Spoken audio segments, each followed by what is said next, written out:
What's going on, fellow A-plusters, fellow Force users? It's your boy, Adam Perez, and we are back once again with a brand new live review of The Acolyte, the season finale, episode number 8, ladies and gentlemen, as The Acolyte officially wraps up its season here. Will we get ourselves a season 2? Who certainly knows? We'll definitely dive into that a little bit later, but it is not just myself here. No, it certainly isn't. We, as always, have the full Jedi Council here, certainly joining us today for the finale. I am so glad that we certainly have everybody here. Last week, me and Will did some of the heavy lifting, but I was like, man, I'm keeping my fingers crossed for the season finale. We got everybody here, and we certainly do. Hello, Jedi Masters. How are you guys doing today?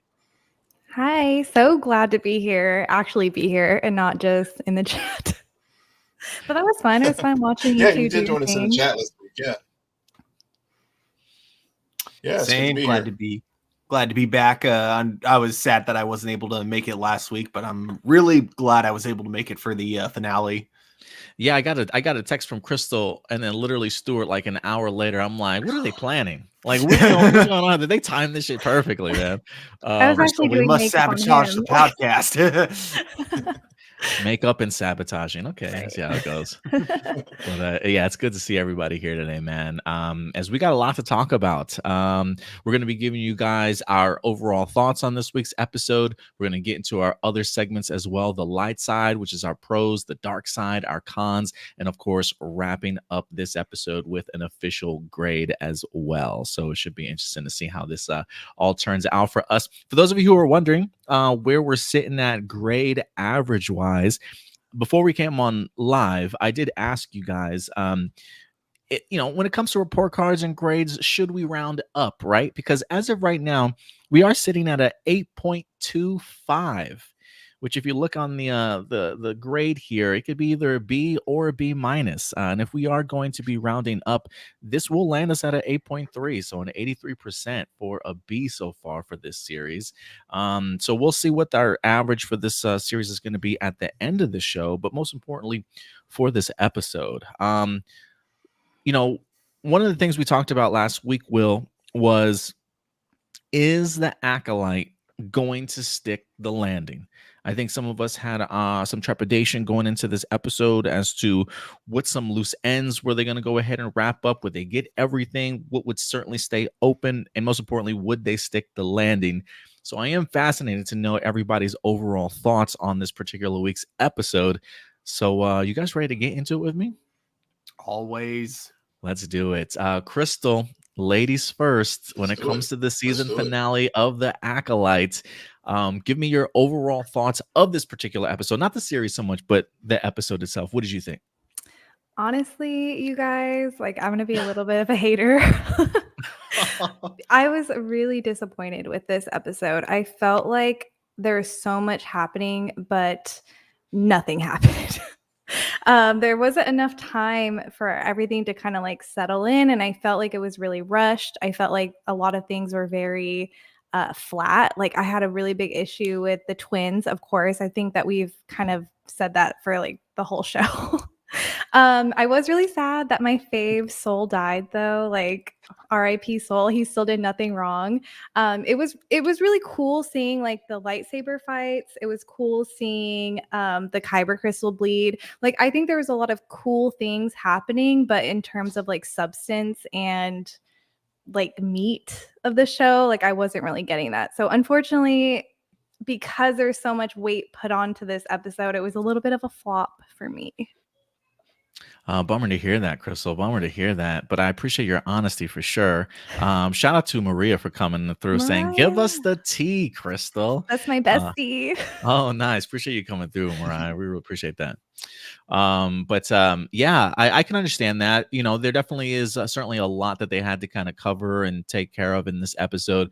I will agree with you. I did have some issues with the man OSHA stuff that I'll certainly dive into in regards to my thoughts, most notably towards the end of the episode. But I was hoping that you would come out of this episode a really big fan, Crystal. So I feel bad that you didn't enjoy it more than you did. Yeah, I feel like that SpongeBob meme of Squidward watching Patrick and SpongeBob having fun, and I just feel like I'm bitter watching everyone have so much fun with this show. Hey, sometimes episodes hit everybody a little bit different, right? I mean, Stuart, we talked about this over on Hero Report this Sunday. That television and movies are subjective. It's always going to hit people differently, and you take something different away from it. So, real quick, shout out to Marcelino for also coming through. Overall thoughts for me had its moments, but it felt rushed. So definitely agrees with you in that regards. Crystal, for sure. And the Disney Plus format really hurts this series. Yeah, we definitely talked a little bit about that as well. And shout out to everybody that's watching us live today. We got 23 people over on Twitter, along with a couple people over on our YouTube page as well. Will, let me go ahead and bounce off to you now. You've had the opportunity to sit with this episode. What did you think of it? Yeah, I have to agree. It had its moments, but the things that hit well, like the fight scenes in this episode on point, but the issues that we've chronicled all season really reared their head again in this finale, and part of the problem too that I had was all the member berries that jumped out in the episode. Of course, the big one at the end, but also if you're familiar with the lore and legends and all that stuff, and of course I guess we did get a scene of Darth Plagueis. I assume that was Plagueis. I mean, I think the general consensus of fandom is that was him. But we did get that, but it just seemed like they threw for a finale. And I was worried that this was going to happen. And I think we talked about this last week, is instead of wrapping up the story from A to B to C for season 1, they were just like writing for a second season, which, many shows, you should never do that. You should at least always wrap up the primary story that you were telling this season.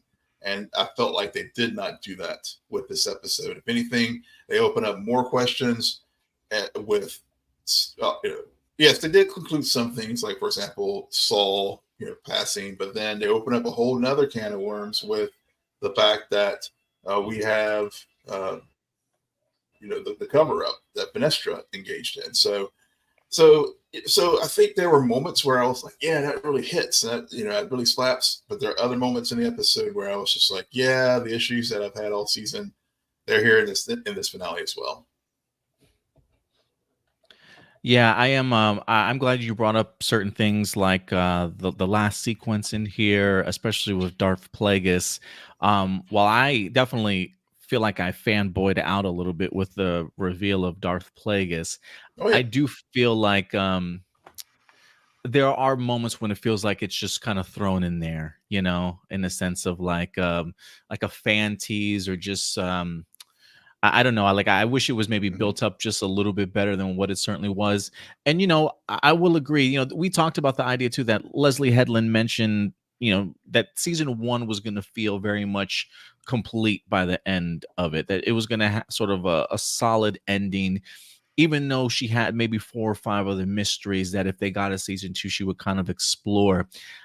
And I feel like a part of me with that last scene, I almost wish that last scene wasn't in there, in a sense, because it does open the door for season 2. And if you're not going to tell me, hey, we're renewing season 2, I don't need that scene, because now you just have me asking more questions and opening up a whole nother can of worms that you didn't get the opportunity to answer in the first season. So I would agree with you. I think those 2 particular scenes that we saw, an odd choice to kind of throw them in there the way that they certainly did.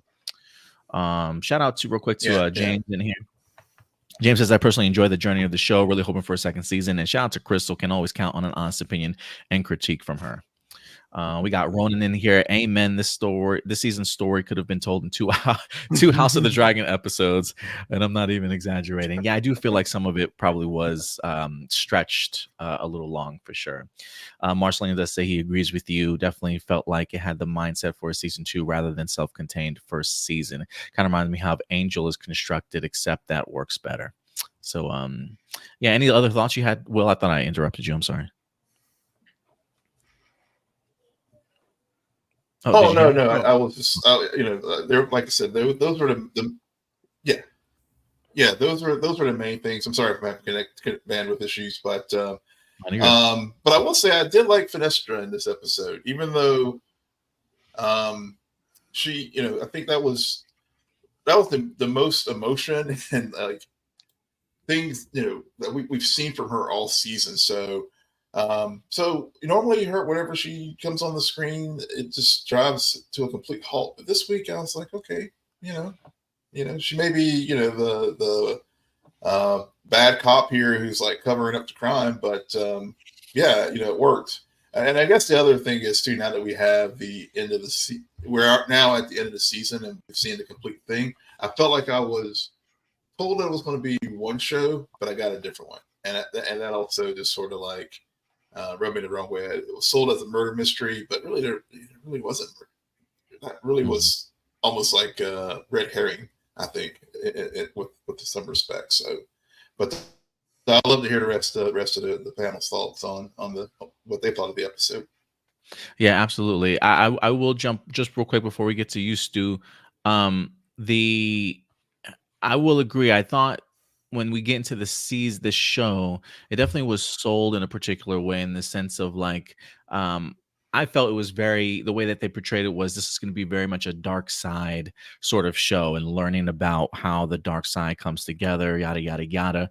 But I didn't feel that majority of the season, with the exception of this episode and how it ends. And it's like, okay, yes, this is clearly a sort of a dark side tale and kind of like the beginnings of it. And so I do wish it was maybe presented in a different way. So I totally agree with you there, Will. And Stuart, I got to come to you here real quick, man, because you had made a prediction.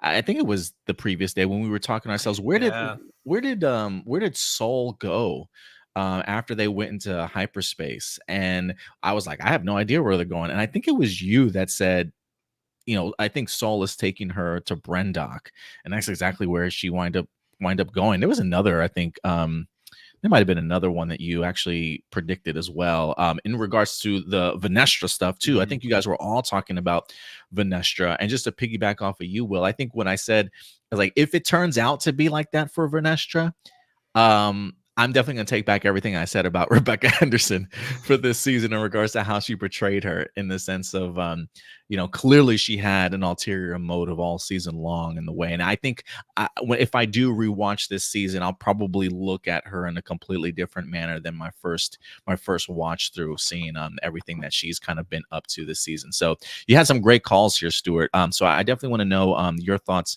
overall on episode number 8.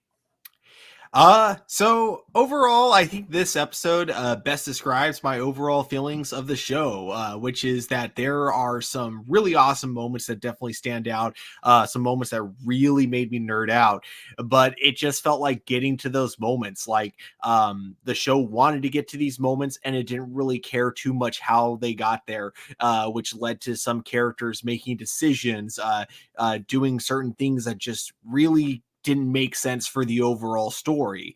And I mentioned this earlier when we were talking about the first 2 episodes, how like the whole thing of when they were originally arresting Osha, the whole thing of her escaping that one ship that was run by droids was cool, but I kept asking myself the entire time, why didn't the Jedi take her herself? And that's kind of how I felt with everything that happened with Sol and May. I'm like, okay, I really like this chase scene, although why is he trying to shoot her down? I thought he was trying to talk to her. I kept asking myself like all these questions. Why is this all happening? And it was like, I feel like they only did all this because they wanted to have a really cool spectacle finale. And I kind of feel like that's kind of what this whole show has really been like. On top of that, this might be weird to say, I feel gaslighted in regards to Sol's character.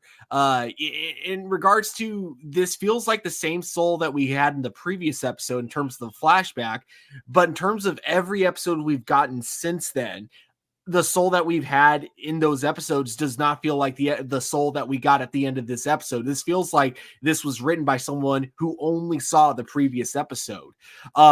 but at the same time, I have all these complaints with the story, how it feels rushed, how, again, characters just feel so out of character and inconsistent.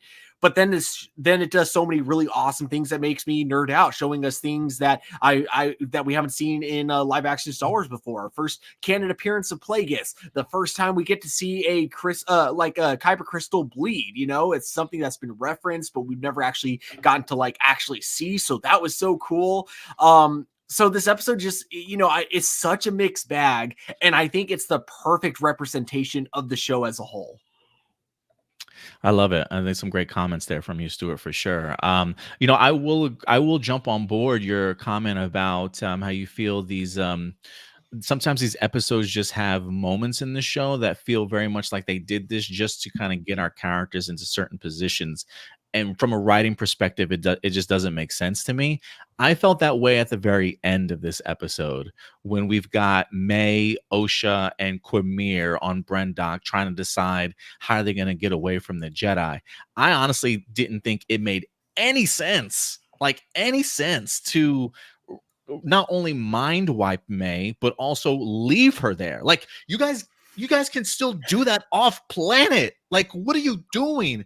And that's the idea of getting May to the Jedi, right? Like, from just from a writing standpoint, that's really all they tried to do. But the execution and the way that they do it, it made no sense to me. I'm like, bro, why are you mind wiping her and then leaving her? Just take her with you guys.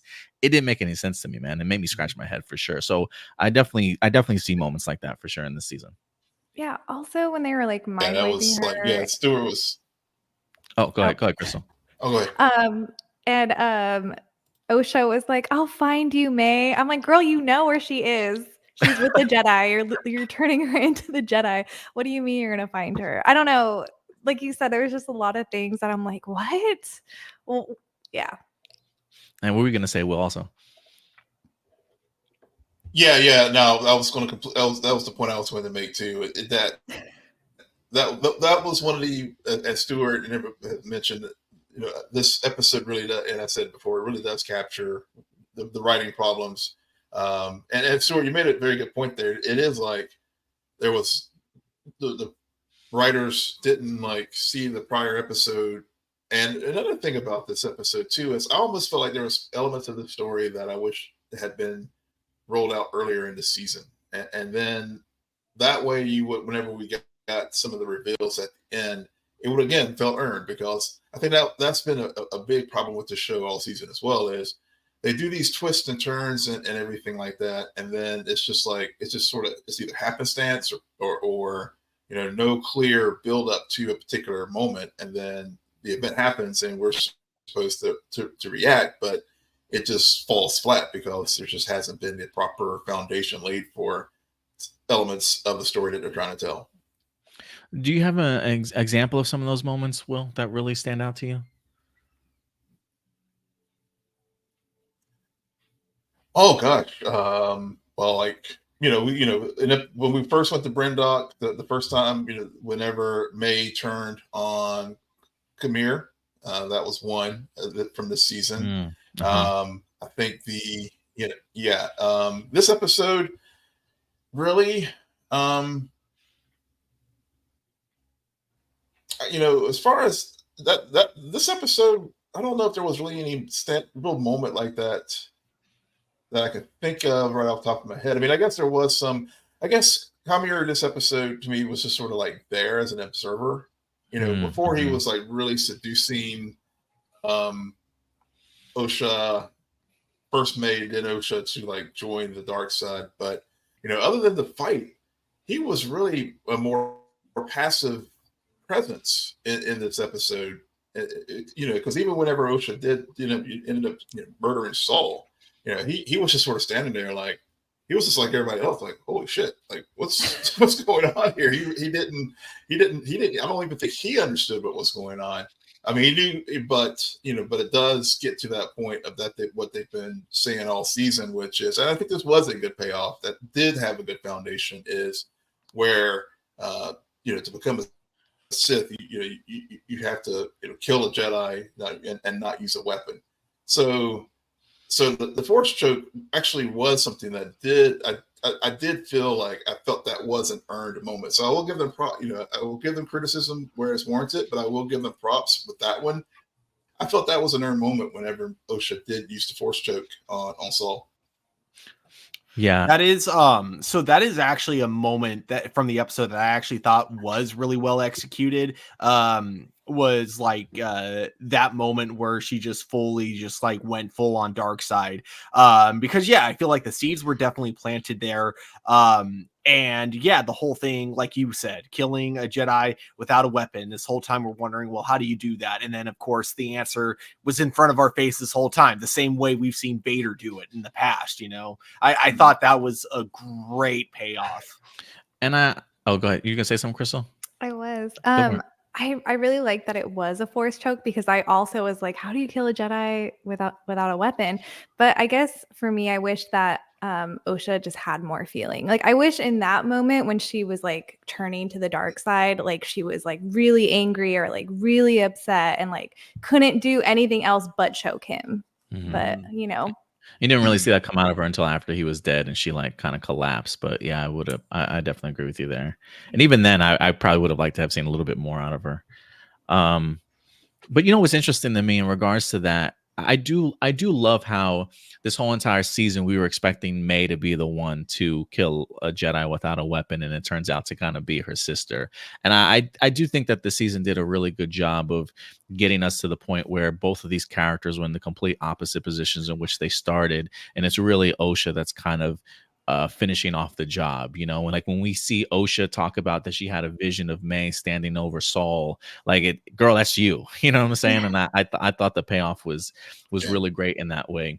You know, I will say in regards to Quamir too, one of the things that I put down was, well, I definitely would agree with you, Will, in the sense that he kind of felt like a bystander, but I think that's almost, I felt at least watching that that was almost his purpose there at that point. Like I felt like he maybe realized that he planted the seed enough into OSHA, and now this is his opportunity to kind of sit back and see how things kind of unfold. Because I think for me, the reason why I go there is his. While he doesn't do too much or say too much in this episode, the things that he says has meaning in here, right? The first time that he sees Soul in this episode, he says, "Thank you for leading me to her. We make a great team." He's definitely not talking about May. He's certainly talking about OSHA in that regards, I think. And then he says, Saul says something like, you know, I'm going to destroy you. And he says, not if she gets to you first. I'm very much under the impression he's referring to OSHA instead of May in that scene. Even the idea of when he sees the ship kind of come to the planet. Soul says something and he says, "Oh, they're not here for me," knowing that they're certainly coming for you in that regards or that sense. So I felt like the things that he said were impactful enough, and I think Homeboy just literally sits back and just lets everything play out. I don't know if he knows, if clearly he asks May to go ahead and strike him down, so I don't know if he fully knows what's going on, but I think he's smart enough to sit back and let things kind of unfold. At least that's what I took away from Quamir this episode. Yeah, that's a good point. Yeah, I think you're right on that. I guess I should give my overall thoughts on this episode. And man, I feel like this is where I feel like the Disney shill of the group. Okay. This is where like I feel like the odd man out. And you know what, and that's cool. I love this episode. I truly did. I honestly, and I definitely want to know some of your guys' thoughts, but for me, maybe going into this, I had my expectations, I don't want to say low, but I think I maybe set myself up for like, are they really going to stick the landing? And for the most part, I personally felt like they did, you know, with the exception of, like we said, the two scenes that Will kind of brought up with the Darth Plagueis, which again, I nerded out. I thought it was really cool, but I was like, man, you know, I wish that they maybe hinted more at the idea of there being an overall master, even though I think even going through our episode reviews, you know, we've constantly thought about it and we've speculated that there's clearly somebody else above it. I guess maybe for me, and one of the issues that we continue to have is the execution of those moments. And I think the execution of this moment probably could have been handled a little bit more differently than somebody just coming around the dark corner and revealing itself and then, sleeking back into the darkness a little bit. So I would have liked to have seen that. And then again, the idea of showing Yoda at the end, I really wanted this to be sort of its own enclosed season. But for the most part, I thought that they gave us more information too, in the sense of what's going on with Venestra, but I think they at least confirmed some of the things that we were asking for in regards to relationship between her and Quimir. So that was really fascinating to me. And again, I just thought that they were going to have well, I do think that they had a lot of heavy lifting to do in this. I thought that they answered the questions that I personally needed to be answered for myself, for this to kind of come to a pretty good conclusion. Like I thought the directing in here was great. I thought the editing in here was handled really well, especially during the fight choreography and going back and forth between Sol and Quimir, along with the hand-to-hand combat fight of Osha, along with May in here. I thought that was handled really well. The music I thought was rather rousing in this episode to really make me feel committed to this episode as well.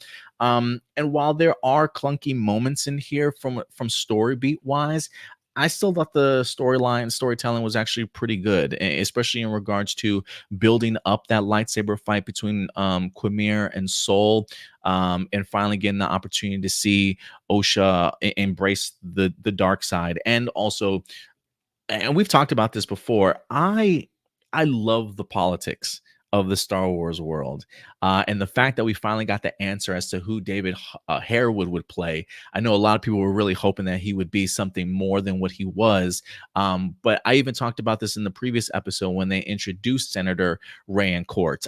That fascinated me, and so to find out he was the one that played it and had a great sequence in this dialogue between him and Vernestra, I thought he set up just the idea of where the universe is at, where the political energy is at in regards to the Jedi, and gave us some really great sort of foreshadowing of what would eventually come to be the prequels in here.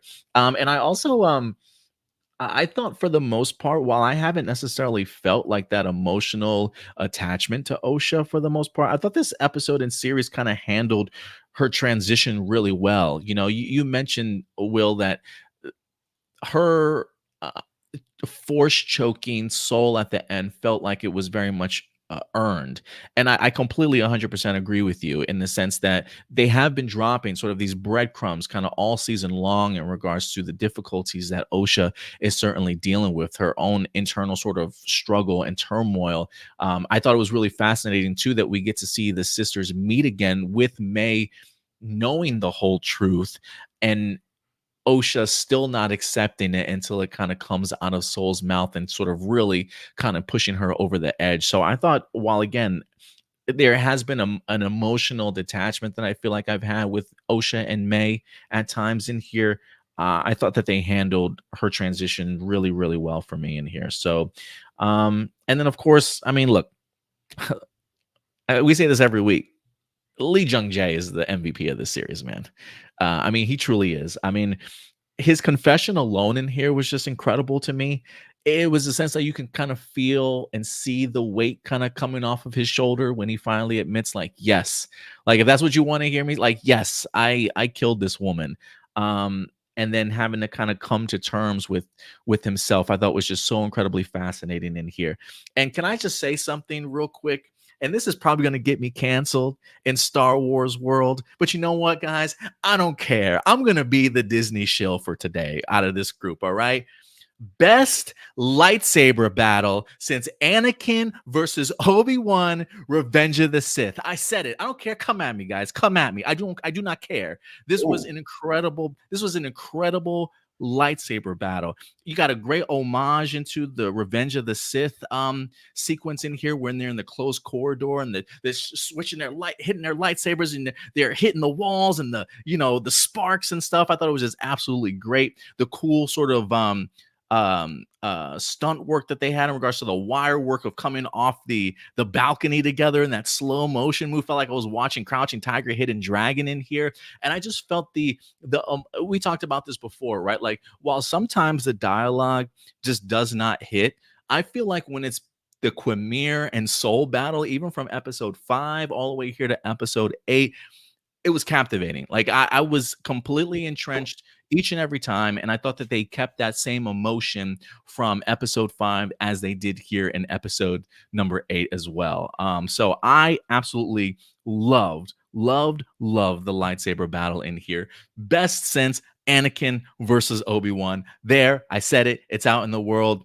I'll take a couple L's here, but I'm not even gonna.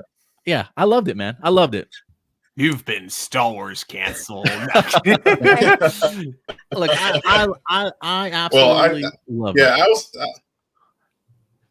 the chill against a few weeks back with the Soul and the Kamir battles there with I guess episode 5. So I guess it's your turn, Adam.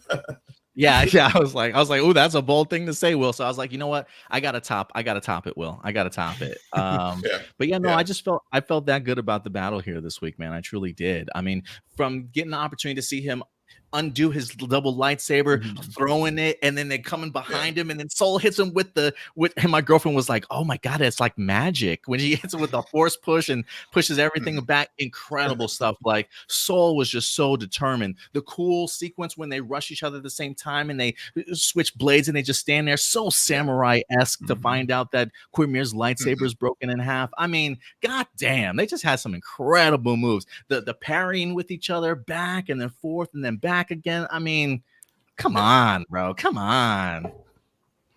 Yeah, no, I fully agree. That entire lightsaber sequence was freaking insane. Like what I love about the fights in the show as a whole is that they all feel like very unique to the episode that they're a part of. They all feel like a very different style. And so what I love is the fact that we end on this, a very samurai, but like with a lot of wire work in it. Like it very much feels like an Akira, like straight out of an Akira Kurosawa film, but like, with kind of more modern like wire work that they couldn't have done back then. It was just absolutely incredible.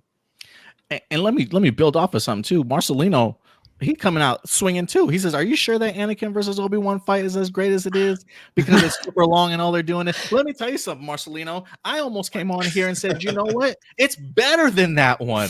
But you know what? I was like, I want to keep my Star Wars card. I want to keep my Star Wars card. Whoa. But it's really because there is so much. There's so much emotion writing. Like again, there is something important to say that all lightsaber battles are not created equal. Just because they're flashy and they do cool moves, right? There's a lot more to it. There's a lot more dialogue, emotion, what's at stakes here, sort of thing. So that's what gives me Anakin versus Obi-Wan over the top, as far as first place. So that's why I'm keeping it there. But this fight, number 2. Hands down. Right. And I'm gonna say something. I'm gonna say something even crazier. Even crazier. Because Ronan's like, bro, no way. You want to hear something, bro? Dead. Better than. And look, I never thought I would say this in my life because this is a battle that I watch on repeat. Better than Darth Maul versus Obi-Wan Phantom Menace. Book it. Yes, that's right. I said it. I said it. I said Not it. the Duel of Fates. I said it. I said it. I mean, look, the right. Padawan master. Let's walk it back. Let's walk it back,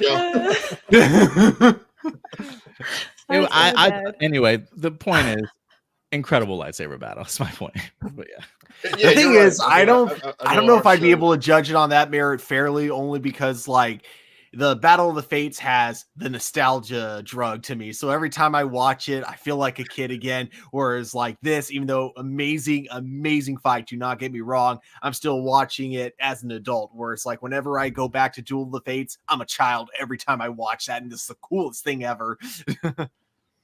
Yeah. No, I totally. So agree it would be unfair for me to compare the two. Well, I understand. Yeah, you're right. The emotion is really what drives these the memorable lightsaber battles. And I know I think I shared here, and I know Sarah and I have talked about it on our podcast, especially like during Ahsoka, because everybody lost their shit with one of the lightsaber battles there, and I was kind of like, meh, because it was like there was no emotion to it, but the clear passion and emotion was behind this fight. So yeah, I would, even though I said episode 5's battle was in the top. This one knocked it out of the top 5. Yeah, I thought both of those battles were actually really well done. Episode 5 was a really fun one for me in regards to all those battles that they had.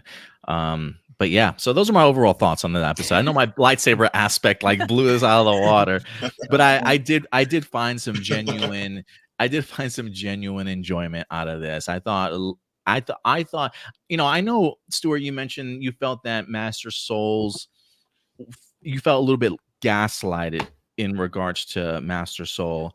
I didn't feel that way though.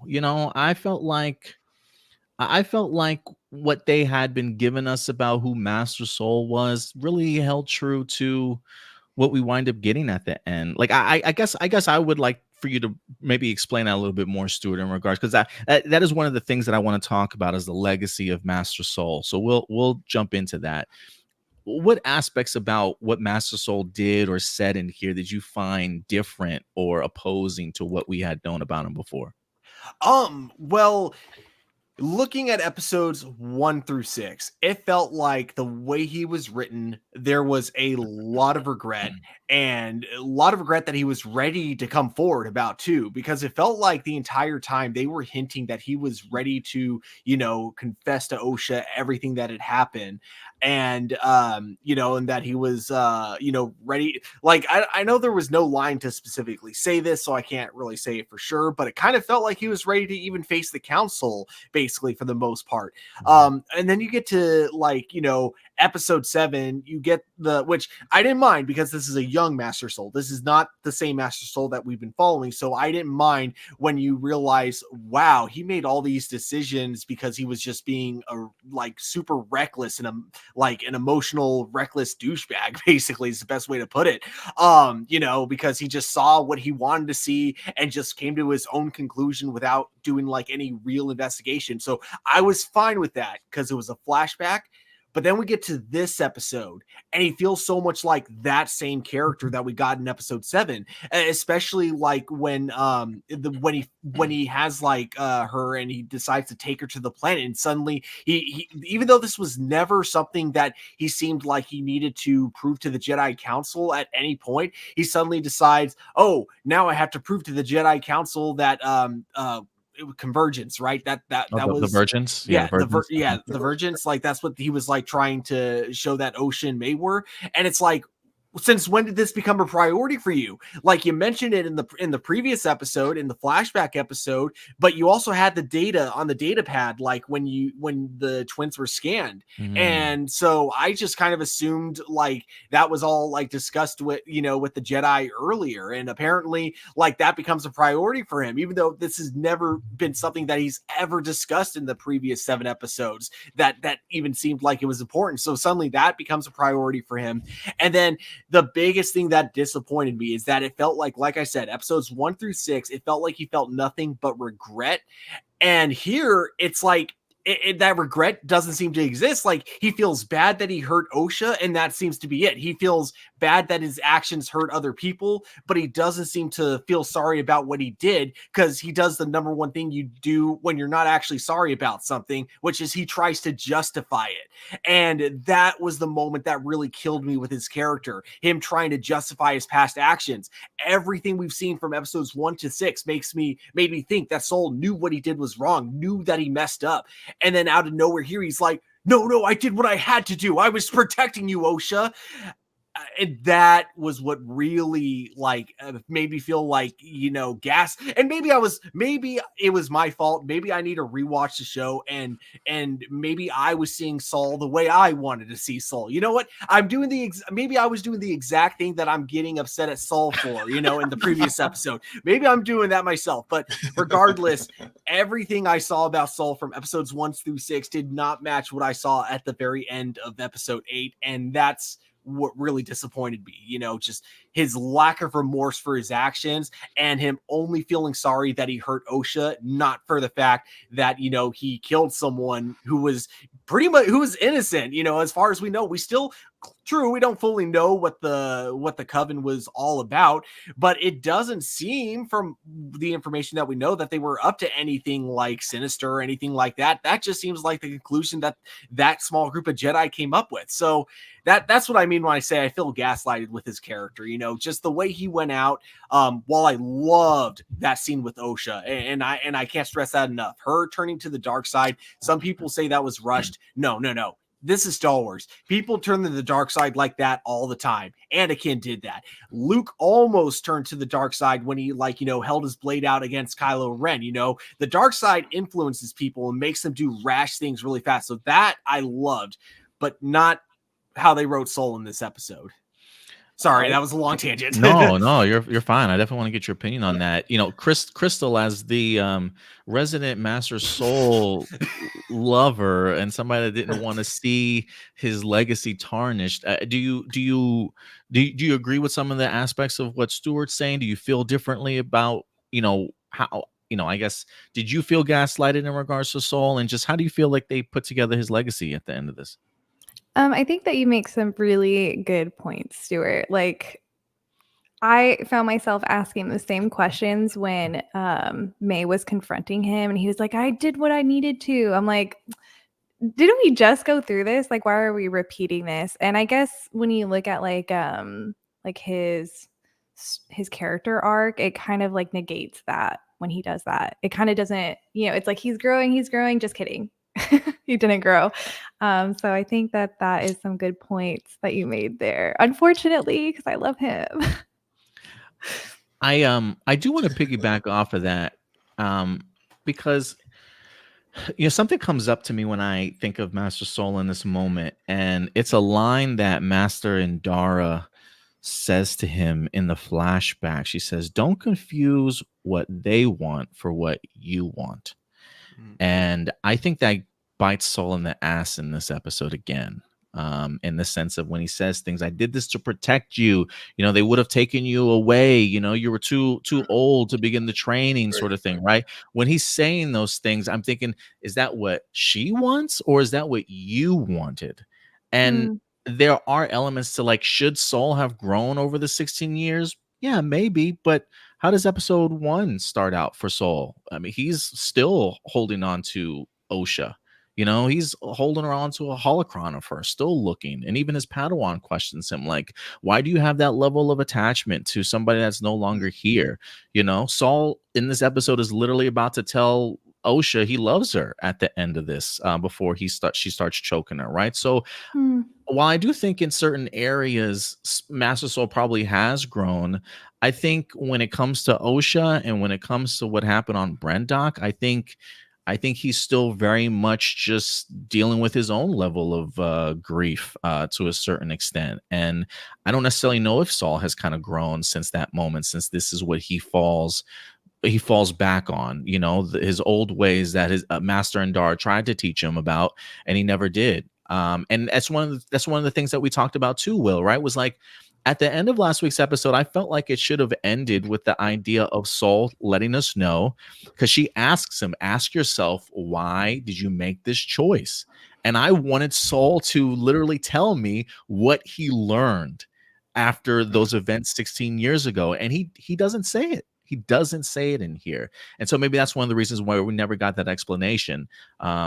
Maybe he just never learned his ways. And I know it's crazy to hear from a Jedi Master that's grown over 16 years, but I don't necessarily know if I felt gaslighted so much as it felt, to me, it felt very true to who Soul has kind of always been, which was pointed out by Master Indara for me. You know, I think you make a good point, because when Soul was going to tell Osha that he loved her, I was like, oh my God, but you're a Jedi. So I think that you make such a good point there that, you know, he wasn't able to let go of that. And I think that what makes Soul such a likable character, at least for me, is because he does seem to hold on to his humanity, whether it be like his mistakes or his love for his pupils. So. And I think even Bernestra has a line in here too. And I know she's like the big villain right now, but she does say she has a line in here that did make me think. She says, he justified every selfish step he made for the love of your sister.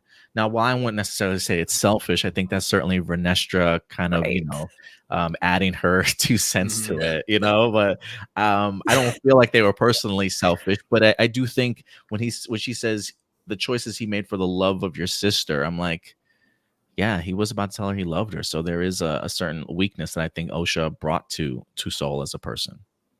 Yeah. What's Aw. interesting about Yeah. her is Yeah. Venestra, right? That's her name, Venestra.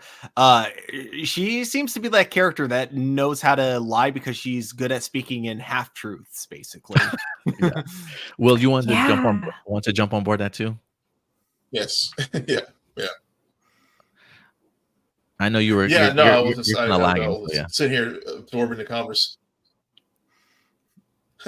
Yeah. Yeah. I was just absorbing the conversation, and yeah, the other thing too is just I think as far as people falling to the dark side, and one of the things that really this series really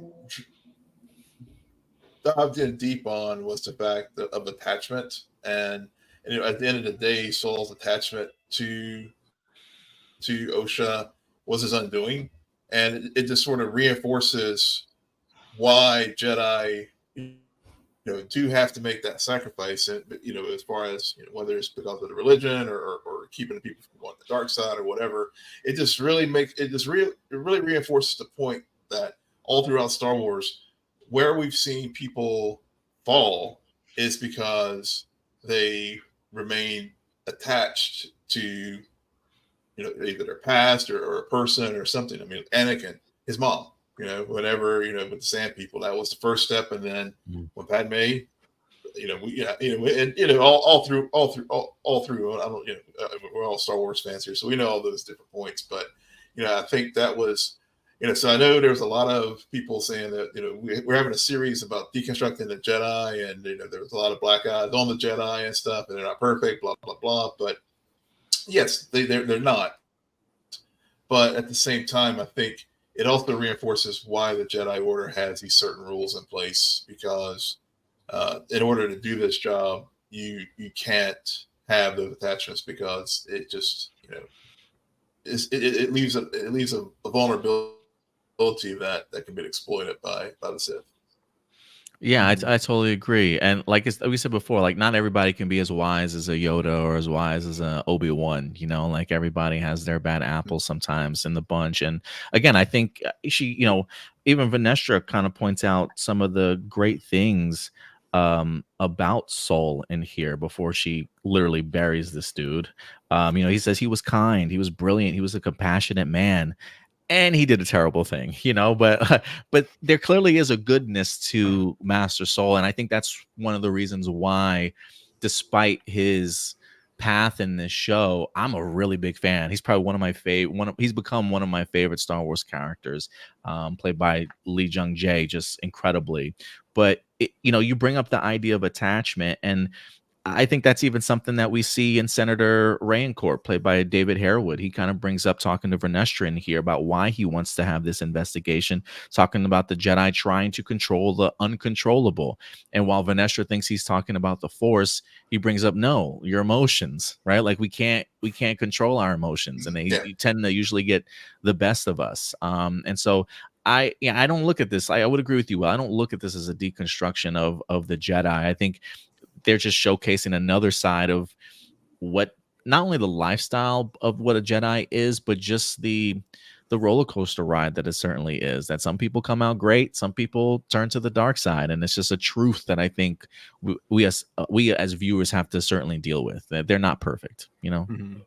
I loved, by the way, the scene with Senator Raincourt, because you mentioned earlier, you love the politics of Star Wars, and this I think was like just a great POV of just like how, average citizens can view the Jedi, because we've seen it done several times in the Clone Wars, but here we get to see it through a senator's perspective. And yeah, I thought that was such a great line of you think he's talking about the Force, but then in actuality he's like, something as simple as emotion, him saying that is what concerns him about the Jedi. I thought that was brilliant.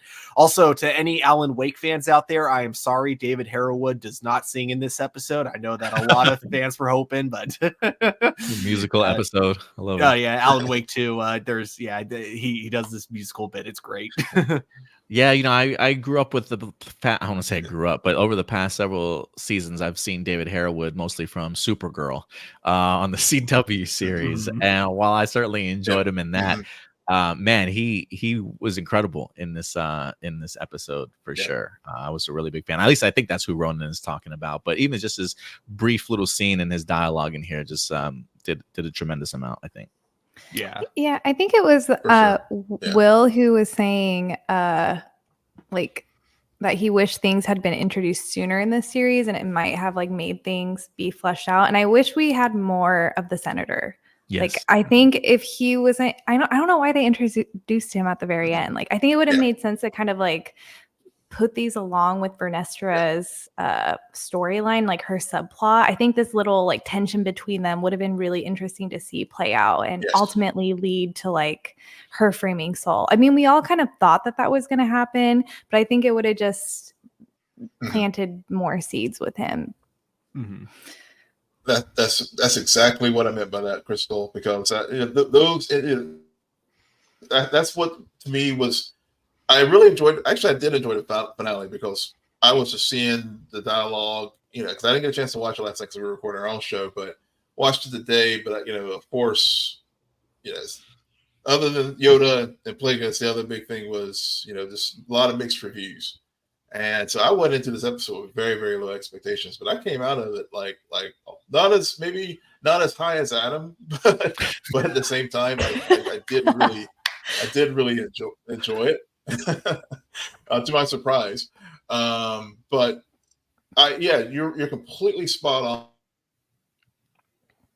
on with. It's too bad that they didn't introduce him earlier, because they've been teasing this all throughout the season about the Senate and stuff, and I really wish they had put that out there earlier, because I think that would have even added more heft to it, and would have taken away at least a little bit of sting in my critique that they put too much here in the finale, as far as introducing new characters and concepts.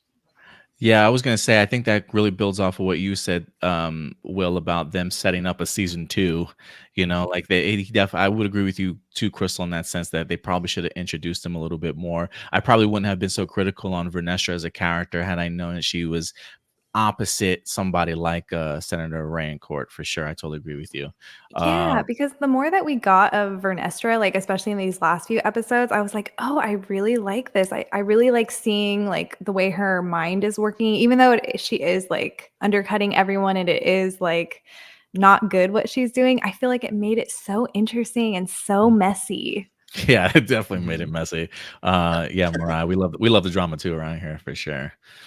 That's and speaking of Venestra, one of the things that made me laugh when we got that scene with her and David, or Senator Rayancourt, he says, I have been hearing rumblings that there's a murder investigation going on. And I was like, who the F told him? I was like, that damn Kiadi Mundi. Like, I know he was going to come back in some way. Homeboy was looking fishy as hell. That was it.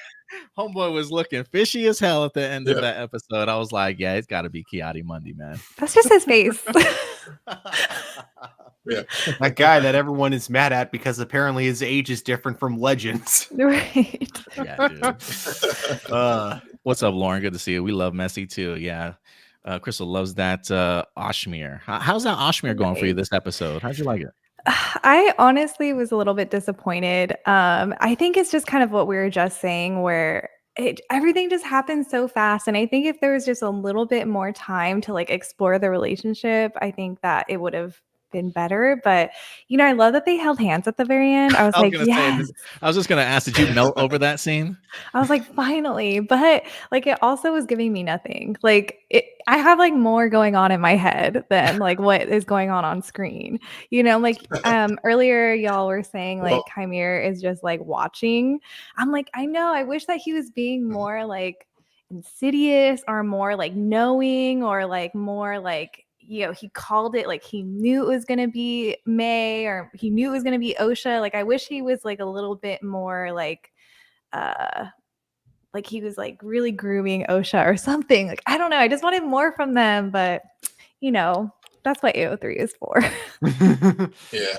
See, someone just in the chat said the fanfic, and I was thinking that too. Whenever when I saw that scene, and I thought of you, Crystal, the day when I was watching the episode, and when they held hands, I was like, "Oh, Chimere is going to." I was like, "Going to make a note. Let's see all the feels you were getting." Yeah, a big win for us. Yeah, can't wait to subscribe to the. Yeah, can't wait to subscribe to the fanfic there. Yeah, yes, I'll send it. I'll send it in a group chat.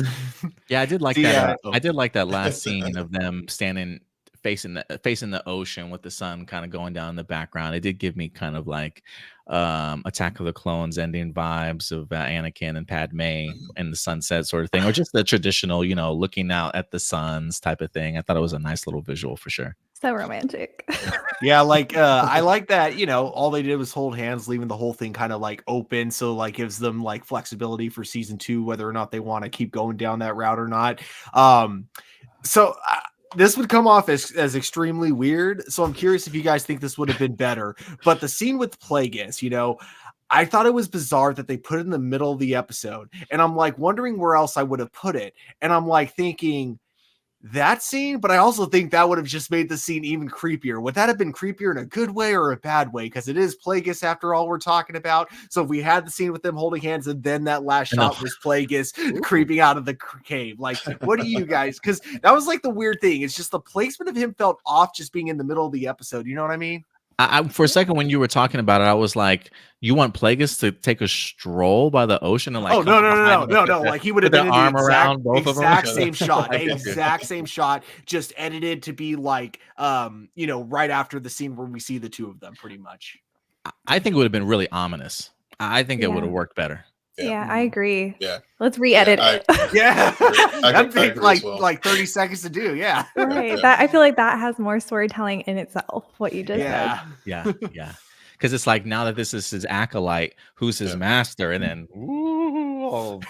creepy like and stuff. Yeah, I totally agree with you, Stu. Those are our overall thoughts on this particular week's episode. Somebody mentioned real quick before we get into the light side, somebody mentioned the idea of like, I have been hearing Osha's turn being kind of quick, and I did put in this my notes. The complaint of Osha turning too quickly, before they leave to go to Brendock, she says, I'm not my sister. And Quimir suggests that May didn't even second guess kind of joining him. And I said, even Osha is technically right that she isn't her sister, but where she's wrong at is they're technically the same person. Mm-hmm. So I was always under the impression if May can turn that easily, at some point in time, it could certainly have easily as happened to Osha too. But I do think Osha's was certainly earned in this regards. If you've been paying attention to like the context that they've had all season long for her, so it worked for me. I would agree. Can I give a quick prediction?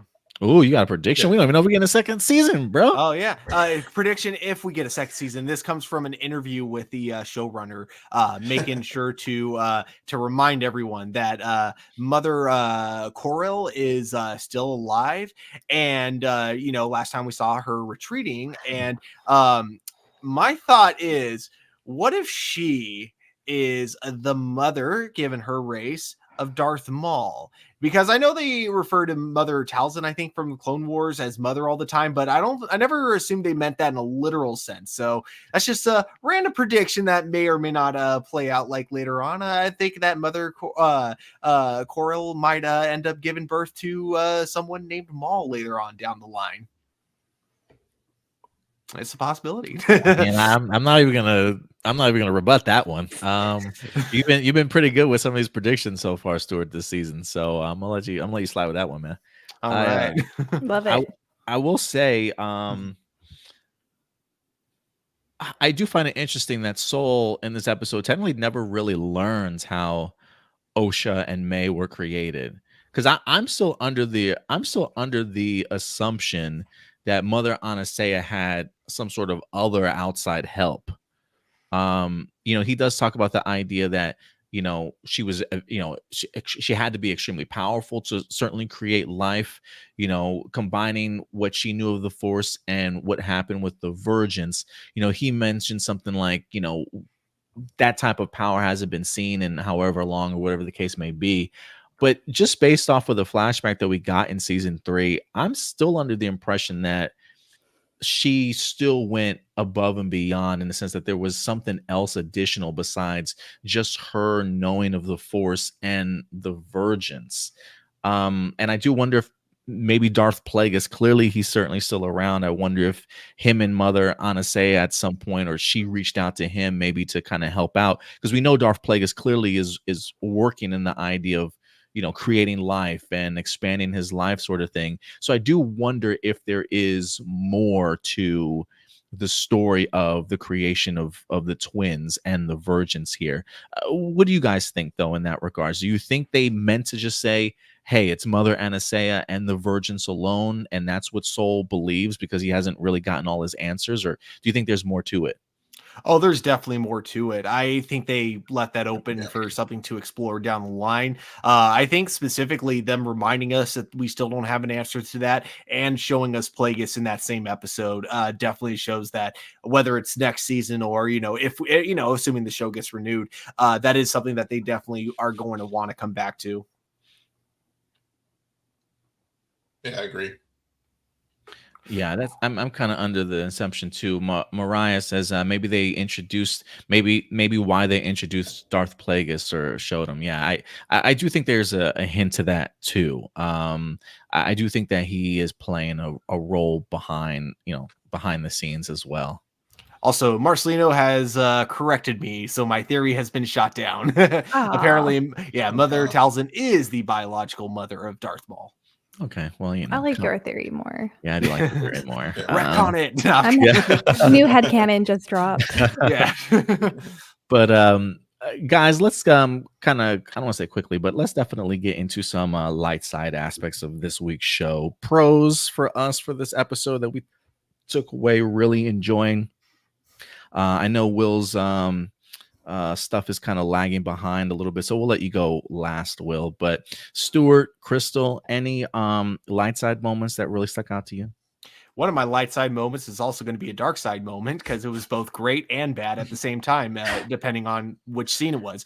But acting, had some great moments and some bad moments at the same time. But other light side moments, again, the fan service, man. When it comes to Darth Plagueis, the lightsaber bleeding, even going back to the Knights of the Old Republic with the mind wiping, even though I thought that scene, the way it happened, was really rushed and probably, just really forced, no pun intended. I still like the callback though. And then of course, like Adam, you gushed about it, the freaking lightsaber battle, amazing. So yeah, though, and of course, even though it was really brief, and again, even though I thought it was poorly written, I did think the chase scene was really cool, even though, again, I thought it just felt very much like, again, really forced, but at least it looked cool. You know what? If you're going to have bad writing, at least they made up for it by having it look cool. Yeah, special effects were on point. What about you, Crystal? Any light side moments? Yeah, well, Adam, this one's for you. The lightsaber fight. Honestly, the lightsaber fight was really, really sick. I really liked when they had lightsabers like this and like the sparks were flying off. I liked the force push. Like I thought it looked really sick. So that is my light side moment for me. Yeah, you guys already brought up the fights. I agree. Bleeding the Tribal Crystal with her anger in live action was really badass to certainly watch for the very first time. And I got David Harewood down as a light side moment for me too. And I think I even want to put in Vernestra's moment of realizing that Quimir was on the planet. I thought it was really cool when she gets off and she connects and he notices it and he's like, oh, he puts his helmet back on real quick, but she's like, you. She caught his ass, and I was like, oh, but I get, that's another reason why that cortosis comes in handy. I mean, homeboy got a little bit lackadaisical, taking his helmet off a little bit too much, and somebody was able to read his mind a little bit. So I thought that was a really cool moment to connect those two.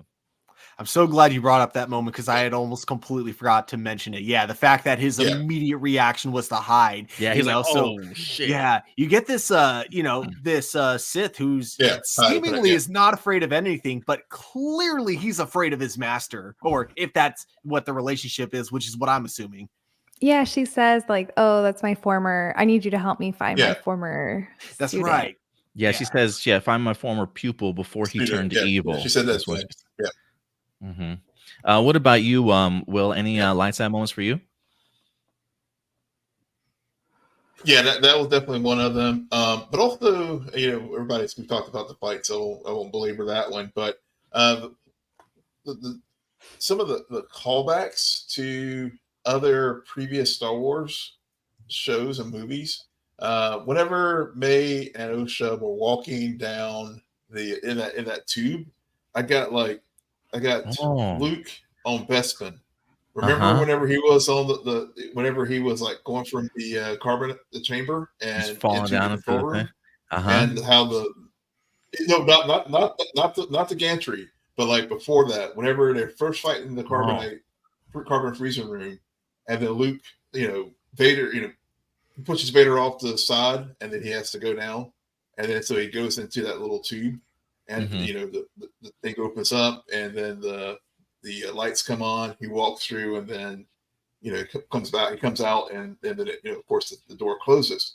But whenever Osha and May were walking through, as they were walking through that tunnel, the lights started coming on. I know this is like completely like geeky, nerdy thing. No, I noticed it too, yeah. But I was just like, that was like a straight up callback to Empire Strikes Back.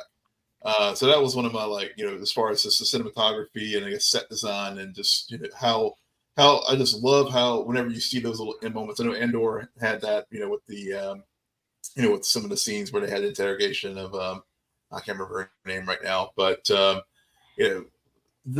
just always appreciate those in-universe callbacks, with the show, and then the politics, in particular whenever Senator notes, and it was sort of what Lady Anissa also mentioned too, as far as tying the emotions and tying the decisions and stuff that's ultimately going to lead to their downfall. And I just, so it's twice in this series now where they do the foreshadowing because of these events and the emotion attachment, the Jedi, all the things that were going on with the Coven and whatnot, tying it to future events. It's a straight line to Order 66. And so I really did like how they really tie the High Republic and the Old Republic storylines there together. Yeah. Yeah, I totally agree with you.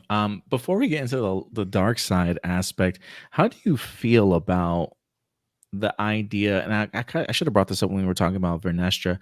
How do you feel about the idea of her sweeping this sort of under the rug? I think a lot of people after seeing the trailers and stuff were like, oh, this is gonna break canon. Everybody's seen the Sith now, right? Phantom Menace can't stay true. I'm sorry, that's my impression. That's okay. Good neckbeard impression. Yeah, right. Yeah. So I'm just considering the events that we see here with Vernestra, the story that she winds up telling. How do you feel about how she places the Jedi in all of this, as far as how she makes them look out of this episode? I hope she gets her comeuppance in season 2. That's for sure. But no, I thought like they had a good explanation that was planted earlier, with like subtle hints that at least I think that's what they were doing. Again, I think the whole thing of showing the this why do I Quinmere, yeah, sorry, I always forget his name, showing his scar and then her lightsaber, I think was the perfect opportunity of planting those seeds. And also like just her kind of seemingly like not against throwing Soul under the bus during that same episode. I think they did all that to just kind of plant the seeds that like, yeah, there is very possibly going to be a big cover up, and that's how it all ties together. So to me, I kind of saw that coming a mile away, so I didn't mind it at all. It just makes me, hate her character, which is good, so I'm just hoping that the Jedi Council or someone, sees through her manipulation in the next season. Yeah, I totally agree with you. I was trying to look through my notes here. I thought I had a note similar to that in regards to maybe not really. Oh, I said made me pissed at Vanestra, but I think that's great writing, in the sense of making you feel that type of way for a character, with actually having a reason to despise this character. And so yeah, it definitely worked out for me. What about you, Crystal? Do you have any thoughts on that in regards to how that came across? Yeah, I really liked her. I mean, I didn't like her framing Soul, of course, but I Yeah. liked like the direction that they went with her character and the what's the word I'm trying to say? And like the commentary of like the Jedi that's like being told through Vernestra, I think is really interesting. Like, while Vernestra is trying her best to make everything about like how the Jedi looks, like it's really about her. It's really about like her Mm, mistakes. And I think it's so interesting that she doesn't like see that within herself. Like, she's like, I'm doing this for the order. I'm doing this so the Jedi don't look bad. Like, we have the senator who's coming to like check up on us, but she like refuses to look at herself. And so I think that's so interesting. And again, I think it shows like the folly of the Jedi. So, which I hate, but also I think it's done Yeah. very subtly and it's nice. Mm-hmm. yeah, 100% agree with that. Will, Yeah. did you want to? You have something you want to say on top of that? Yeah. No, I think that Crystal made the excellent point. I mean, I think that's really really does keeps canon in place with the story choices that they made there. So I was like I said, this series has its elements of like really really good stuff. When it hits, Yeah, and I I think that totally was agree. one where it did. John, John. Hold on, John, not a big fan of the episode. He says it was billed as the series finale. I sure hope it was. Social criticism aside, I would compare this dramatically to the Star Wars Holiday Special. Oh wow, that's harsh. Damn. We got shout out Ouch! to Ouch! the first Okiro here. What's up, first? Good to certainly see you in here today. We got Ronan impressed with Vanestra wearing the flashier High Republic era swag. Yeah, she had a great fit check before she sat in front of the Senate for sure. Plus we got Star Wars. What's up, Star Wars sub like? Good to certainly see you in here today. Thanks for certainly joining us. But yeah, let us know some of your guys' light sides of this episode, being the pros. But every episode, you had something before we get to the dark side, I do have one Yeah. question for you, Adam. So since you've read the High Republic novels, Yeah. you mentioned that Vanestra has like when they travel through hyperspace, like she has the ability to kind of like see into the future. Is that correct? Is it yeah, I said that on here. Wow, yeah, I think I yeah. think so. Yeah, Yeah. there I think in the book, if I'm remembering it correctly, she does have when she is going through hyperspace, sometimes she does tend to have force visions. So yeah. Okay, because I'm wondering if part of what she's doing, and same reason she betrayed her pupil. I wonder if part of it is that she has these dark visions of the future, but like one thing we might see in season 2 is her trying to prevent the future makes it just a self-fulfilling prophecy. That's a good point. I need to get further in my High Republic book because now that I see Vanestra where she's at, I do wonder if they've established other breadcrumbs in the show. One of the breadcrumbs that we talked about was her light whip, in the sense that she hasn't really at the time when she was 16, she hadn't really disclosed that she modified her lightsaber to do the light whip because she was worried about how the council and her master would kind of view her in the sense of maybe that's kind of, dark side-esque of her in regards to, changing up her lightsaber. I mean, it is a whip after all, right? So maybe some people would kind of view it a certain way. So she definitely keeps her own secrets, and she does have a pupil, believe it or not. She does have a Padawan at such a young age. Even though she's a Jedi Knight at the age of 16, she's bringing somebody else on board. I believe his name is Imri, if I'm not mistaken. So now that I know she has another Padawan, I'm like, what happened to this other Padawan of hers? So I need to catch up on my High Republic and jump into phase 2 here. But I'm curious if they set some breadcrumbs for sure. Let's see here. Star Wars Sublight says calling season 1 a mixed bag. I think it's fair. Some stuff to love, some I'd rather forget. Keen for more though. So yeah, some calls for a season 2. I think Ronan was thinking about a season 2 also. Marcelo says I have problems with the Acolyte, but it's nowhere near as bad as the holiday special. Okay. Let's get some blasts. Let's talk about the dark side elements though, the cons. What jumped out at you guys as like just a con of this episode? Because every episode certainly is not perfect, but if I can just go first real quick, if that's cool with y'all. I brought this up already when I talked about it. The stupid ass decision of Osha and May deciding, hey, May, why don't you stay back? We'll wipe your memory. You get captured by the Jedi. I just don't think it was certainly needed. It definitely felt like a plot point to just get Osha or get May to the Jedi. But I thought from a story point of view, I just did not care at all. Like, why don't you just get off the planet together? And then I didn't care for Basil. I didn't know what Basil's purpose in this episode was. Like, bro, why are you messing up the ship controls? Like, just taking out all the wine. Like, I thought you were on Soul's side. There was a part of me that was thinking to myself, maybe he thought Soul was gonna like gun May out of the sky. Maybe he thought he was gonna like ram her and destroy the ship, and so he pulled out all the plugs in order to stop Soul from doing something. I don't know if Soul would have gotten to that point, but the music did kind of change a little bit as he was like bearing down on her little ship. So there was a part of me thinking maybe he would tractor beam her in or something, but I don't know what Basil's purpose in this episode was in regards to what he was doing with the ship. But you guys have any ideas? Yeah, I had that as like one of my things. I was like, why is he trying to sabotage Soul? I don't get it. Yeah, I don't get it. Yeah. I mean, because I would assume. I mean, the only thing I could figure is maybe because they've established that they are like the same person, even though they're twins. I mean, that was never really got a satisfactory answer for that for me. That's one of my dark sides. But maybe he was confused. Maybe since he thought that was still Osha for whatever reason, and that he was just like, why are you trying to take out my, take her out? I don't know, but it did. I was wondering what was going on there too. It was like the writers wrote in a character too adorable to kill off, and so they were like, oh, but now we don't know what to do with him. Right. That is actually Grogu. But I love Grogu. I'm a Grogu girly, but every series. Yeah, every series or movie's got to have one. Yeah, absolutely. You gotta have your cute creature in Star Wars. So yeah.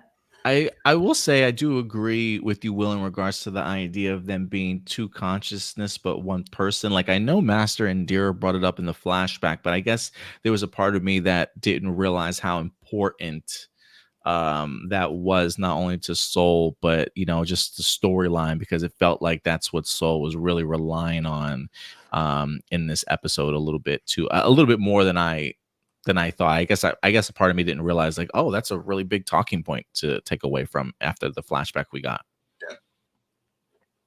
Yeah. That was really that was about one of my bigger darks, the big dark side for me for this episode. Other than ones I've already covered, but that was one I definitely wanted to note, because I just felt like they never did give a satisfactory answer to that. Yeah, I agree with you. Crystal, Stuart, you guys have any other ones? You can go first, Stuart. Just the plot conveniences were just even for plot convenience standards, just felt really forced and everything. So that was definitely my biggest gripe with the episode. Everything just happening because the writers really wanted to get everyone into, onto the planet, into the same area, so we could have this awesome showdown. But yeah, just the journey getting there just didn't make any sense at all to me. And again, this was a light side, but it's also a dark side. The acting is also very mixed in this, because sometimes the acting is great, sometimes not so much. Basil, of course, we all said I think he's pointless. And Dang, did we say that? Oh no, sorry. Maybe I'm putting words in everyone's mouth. Sorry, I wasn't a fan of Basil personally. Yeah, it just felt like a character they were like, oh, what are we gonna do with this guy? And it's like the past 4 episodes they just didn't know what to do with him. I think honestly, I think like my biggest disappointment too was that, and I'm not saying this would have persuaded May in any way, shape, or form, but I'm kind of disappointed that Soul never actually got to have a talk with May, before she escaped. I kind of wish he could at least have exchanged some part of his side of the story with her before she escaped. I'm not saying that would have won her over or anything, but it would have, been nice to at least have them finally talk things out. And then of course the mind wiping, as cool as it is that they brought that into Star Wars, I think the way it happened made no sense. Like, why couldn't they take May with them? Like, I get that it probably didn't have a lot of room on the ship, but I'm sure I'm sure the twins wouldn't have mind sharing a seat or something. It's not, I don't imagine the ride would have been more than a few hours. I've sat in like cramped vehicles before. It's not that bad. Or Oshmir in one and then Oshmir in one and then May in the other. Yeah, you get it. Exactly, something along those lines. Exactly. Write it. AO3.com. Let's go, baby. It made no sense that they had to leave her behind. And, it just felt like they really wanted an excuse to wipe her memory so she could have a fresh slate as like a full-on member of the light side in season 2. And I just feel like there were so many better ways they could have written that. So I guess like overall, my biggest dark side is just the writing, unfortunately. Yeah, that was definitely one of my biggest. Yeah, that's a good point. Go ahead, Will. Yeah, that's a good point. Yeah, just real fast. Yeah, Stuart, that's a good point. I mean, especially wiping her mind only back to where she was 8 years old when the incident happened. I mean, it was just sort of like this might as well just kill her. I mean, instead of not to be cold, but you erased too much, bro. You erased too much. Yeah. It's a fate worse than death to wipe her mind. Yeah. Right. It's brutal. Oh, God, is she gonna be? Because this would come off as so like cringe if the actor isn't able to pull it off well. But is she going to be acting like an 8-year-old but in an adult body in the next season? Prediction: she's gonna end up being Vernestra's new Padawan. Well, no, she's got somebody already, doesn't she? Already got somebody. Maybe he'll go on to become a Jedi Knight or something. Yeah. And then is he a Padawan? I forgot. I thought he was. I thought he was a Jedi. Yeah, he was Padawan. Yeah. That Mog guy or something like that. Yeah. Grog. Mog, yeah. Grog, Mog. I don't know. I don't know. Nobody cares about that dude. I got all the names here because I knew I was going to forget again. Smart. What about you, Crystal? Any dark sides that you want to touch upon? Yeah, I mean, I would just copy and paste everything that Stuart just said, honestly. But there were some other things that I'm just like what? Like again with May and Osha, I feel like they're them coming back together and them being okay with each other like so quick within the matter of like an hour, 30 minutes. That doesn't really make sense to me. I think this is one of those things that really benefited where like maybe we got a few more episodes to like explore that relationship. Yeah, why did they wipe her mind? Like that doesn't make any sense to me. I think the things with Oshmir were really rushed and I didn't really feel like it was earned, unfortunately. And, I shipped them. So I think I just wanted more depth or more depth to everyone. I wanted more time to settle with everyone. So if I could agree with Stuart again, I think it's really the writing really suffered here. Yeah, I would agree. We got some comments first. The first is Darth Plagueis felt so randomly placed. Why not put him at the end credit or something? The finale felt more like a mid-season finale than a season finale too. So yeah, kind of building off of what you stated, Stuart, earlier. Ronan says, yeah, only 10 seconds of Plagueis. Waited all season for him to show up, key dangling at its finest. Yeah, definitely. Yeah, it would have been cool to get some like maybe when they're in the cave or when Osha wakes up, we see like a hand or like, something to kind of like draw us towards that conclusion instead of it just being in the like a random 10 seconds of this character that everyone wants to see. Mariah says for her the music was a little bit over the top at points. I would agree with that too. I have one more dark side actually. I love the music in this episode. Not the music. Sorry, it wasn't that. I don't know why, but somehow the music just reminded me of what is my dark side of the episode, and that is the last scene with Yoda at the very end. Like, I mean, cool fan service. I love Yoda, but like also you get her going, Yoda, we needed to talk. And it's like, wait, are you going to tell him everything? Because if that's the case, he wouldn't be cool with that. Or are you going to lie to him? And in that case, I don't think that's smart because he seems like the kind of guy who can detect when people are lying. So I don't know. It just, that felt very out of place. And I don't know what she intends to accomplish from talking with Yoda. I don't know. That's a weird nitpick, but yeah, I did. Other than fan service, I didn't understand the point of Yoda at the end. Yeah, I think that builds off of Will's point of like just setting us up for season 2, and at the end of the day, we should have just closed it right then and there. Yeah, that Yoda reveal was no Luke Skywalker. No, definitely not. No Luke Skywalker in the Mandalorian season. Oh 2. God, amazing, iconic. I cried. Yes. Mariah did say too Disney. The music was a little bit too Disney for her. Okay. I get you. Will, did I do Will's dark side already? Yeah, I threw mine in while we were discussing some of the other ones. So yeah. Okay, cool. So with the cons out of the way, guys, it is that moment of truth. Season finale, episode 8. It's report card time. Time to go ahead and certainly grade this episode. So we definitely would love to know your guys' grade for the episode 2 following the legend at the bottom. If you were to go ahead and bring a report card home to your parents and be like, Mom, look, episode 8 of the Acolyte. Look what our teacher graded it. What would you guys certainly grade this episode? Ladies first, Crystal. What do you got for me?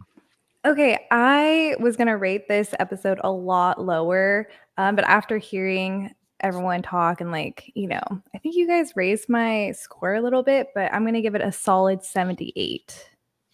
Okay, so 78. So C+ for Crystal there. What about you, Will?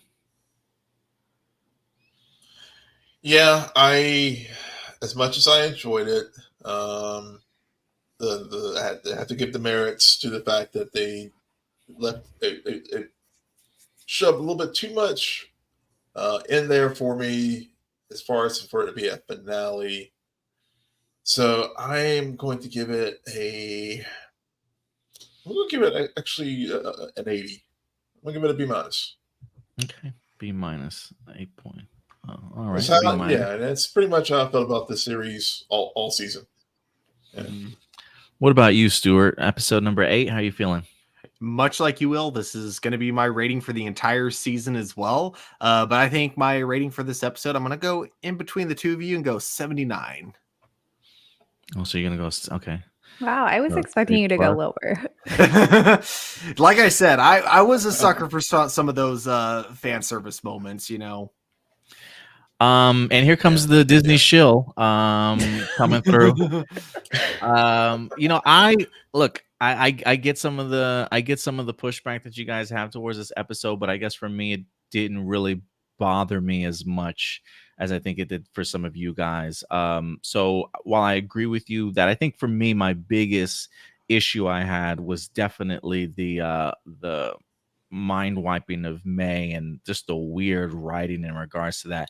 Outside of that, I personally thought that this episode really stuck its landing. So I gave a high score for episode number 5. I'm gonna do it here again. I'm gonna go with the A minus. I'm gonna go with the 90. So 90% for me. Ooh, Nice. Yeah, I was nice. actually I was gonna go A, but I was like, you know what, that really bugged the F out of me. It made no sense to me, so I did drop my score a little bit. So I will go with a 90 here. So let's average that out here between the 4 of us, and we're sitting at a 81.7. So that'll be a 82% here, another B minus. So that's let me put this down here. 82% B minus for this week's episode. Do you guys want to know our overall average so far? Yes. All right. Mhm. So overall averages here. Let me pull up my other calculator here. All right. So our average for this episode is a B minus. Episode 1 was an 80% B minus. Episode 2 is at 82% B minus. Episode 3, 84%, which was a B. Episode 4, we had at 79%, which was a C plus. Episode 5 was a 90% at a A minus. Episode 6 was an 82% at a B minus. Episode 7 was a 81, so a B minus. And then this episode, 82%, another B minus. Divide that by 8. We're sitting at wow, same exact score we started off here, 82.5, so an 83%. So we're sitting at a B. A low B grade for the Acolyte this season. How do you guys feel about that? I feel like it's pretty generous. Yeah. I think if I'm being honest, if I were to have gone back, just knowing how they all kind of play as a whole, some of my ratings for some of those episodes would have probably changed, but I'm satisfied with giving it a B. Yeah, so our overall score here, consensus-wise, after we average all of our scores for all 8 episodes, the final episode a B minus, but an overall series score of a B. I think that's pretty fair considering the 4 of us and our different perspectives on some of these episodes for sure. Yeah. So yeah, like would I you? said, I mean, this. Oh, go ahead. Will. Yeah, I was gonna say this series. Yeah, as I said, this series, like when it hits, I mean, it really hits. It does its job well. I think ultimately, what I think hurts it is, I think it's trying to, and we talked about this before. It's trying to serve the 4 quadrants of the Star Wars universe. Is it, is it a kid show? Is it going to be dark? Is it going to be this? Is it going to be that? And it has, it has the politics. It has the other elements of it.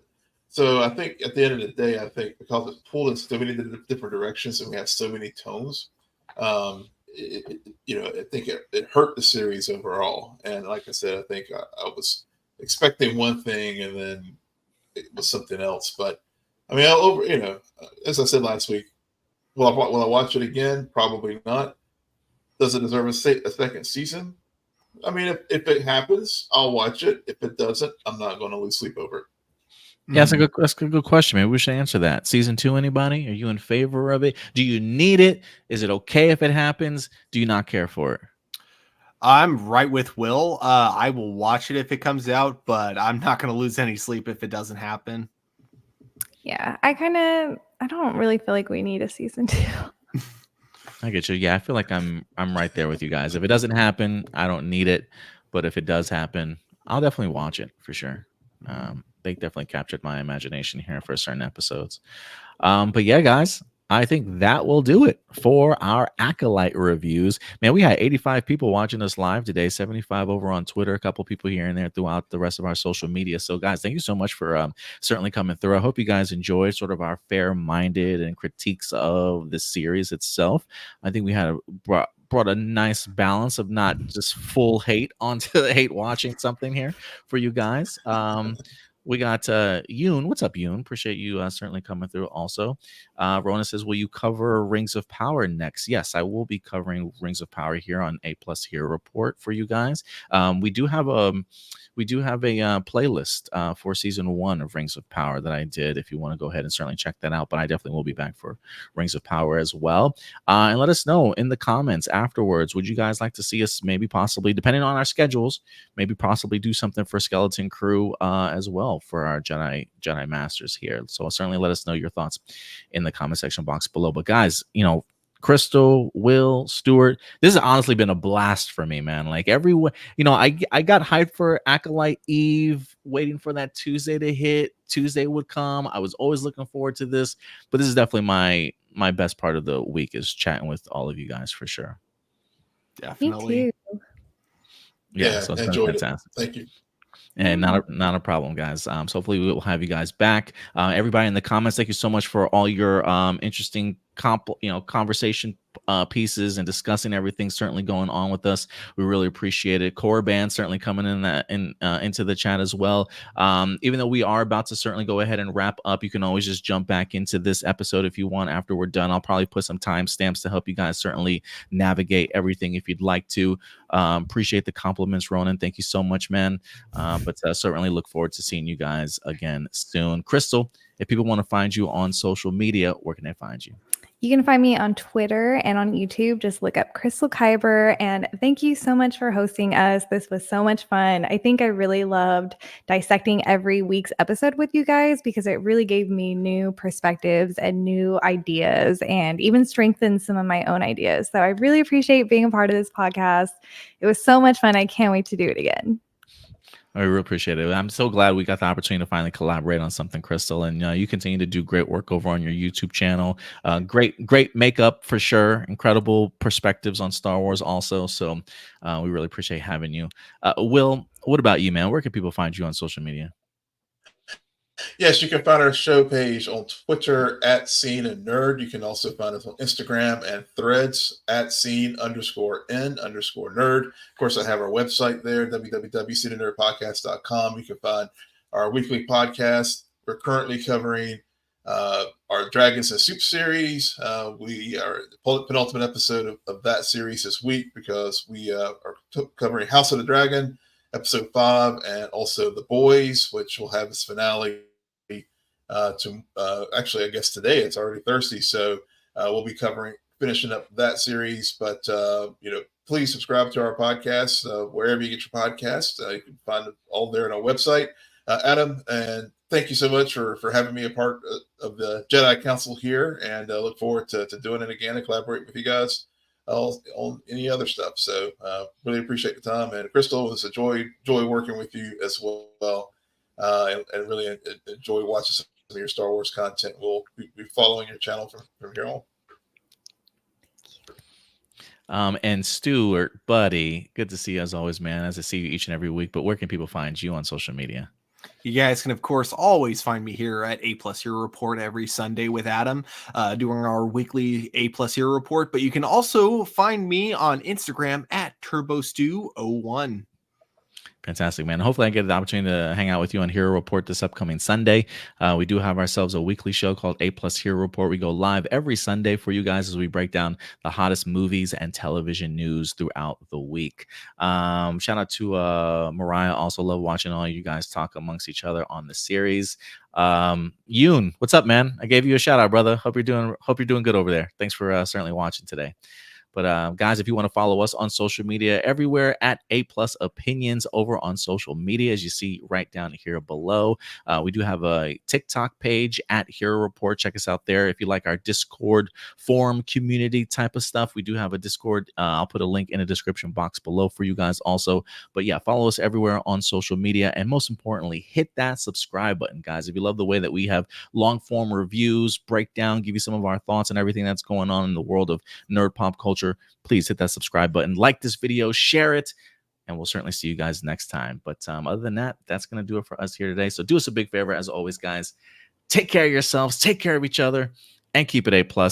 May the force be with you. We'll talk to you guys later. Bye. Bye.